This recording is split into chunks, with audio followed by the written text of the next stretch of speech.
సాయంకాలం కాక కొన్ని మాటలు చెప్పుకుందామండి. దేవాదుడికి కృపబట్టి తండ్రి ఏమంటున్నంటే ప్రతి మనిషి కూడా చెడు మార్గం నడుపుతుందన్నమాట.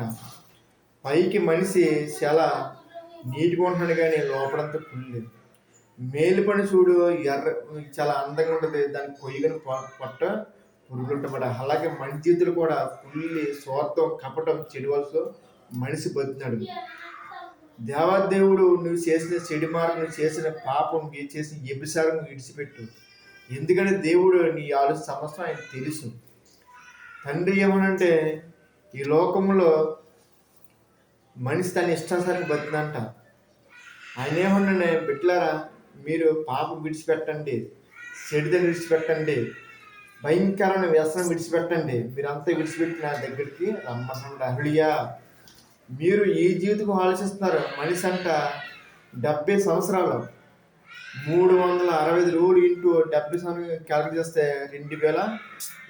25,000 మాట. 25,000 రోజులు బతుకుతారు, ఎక్కువ ఎవరు బతుకుంటారు. ఈ 70 సంవత్సరాల కోసము నువ్వు ఇష్టాసారంగా బతున్నావు, ఇష్టాసారంగా ఆలోచిస్తున్నావు. కానీ ఇంకో లోకం ఉంది, ఆ లోకం నువ్వు ఆలోచిస్తుందన్నమాట. ఆ లోకం నిత్య రాజ్యం. ఆ లోకంలో ఉంటావా లేదా భయంకరమైన అగ్ని ఆరదు పురుగు సాటి లోకంలో పడతావా, అది నీ చేతిలో ఉంది. నువ్వు చేసిన ప్రతి తప్పు కూడా, నువ్వు చేసిన ప్రతి ఆలోచన, నువ్వు చేసిన ప్రతి భయంకర తప్పు కూడా ఓ రోజు లెక్క చెప్పాలి దేవుడికి. నువ్వు భూలోకి వచ్చావో, ఏం చేసావు, నువ్వు ఎలాగున్నా, ఏ విధంగా దేవుడు లెక్క చూస్తామట. హల్లెలూయా. దేవాదేవుడు ఏం చెప్తుందంటే, నీ దీపం ఉన్నప్పుడే నీ బతుకు సరిదిద్దుకో, నీ దీపం ఉన్నప్పుడే నీ బతుకు మార్చుకో, నీ జీవితం మార్చుకో, నీ పరిస్థితి మార్చుకో, నీ సమస్తం మార్చుకో. ఎందుకంటే దేవదేవుడిని రేపు ఏం జరుగుతుంది తెలీదు, అరగంట ఏదైతే నీకు తెలీదు, ఎల్లుండి ఏదైతే నీకు తెలీదు. ఎందుకంటే సమస్తం ఆయన చేతిలో ఉంది. కానీ ఈయన నీ బతుకు, నీ జీవితం మార్చుకో. నువ్వు చేసే తప్పులంట ఎవరు చూడరని, బహుశా చూడరని, కానీ నీ దేవుడు ప్రతి చూస్తాడు, ప్రతిదీ నేను గమనిస్తున్నాడు. కానీ ఈయన నీ బతుకు, నీ జీవితం మార్చుకో. నా తండ్రికి రా, సమస్తం ఆయన బాగు చేస్తాడు.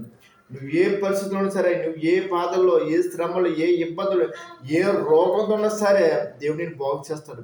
ఎటువంటి పాడైపోయిన జీవితం నా తండ్రి బాగు చేస్తాడు. అంత గొప్పదైన తండ్రి, జీవం గల దేవుడు. హల్లెలూయా. ఈ చిన్న ఒక పరిస్థితి దేవుడు దీవించిన గాక. ఆమేన్.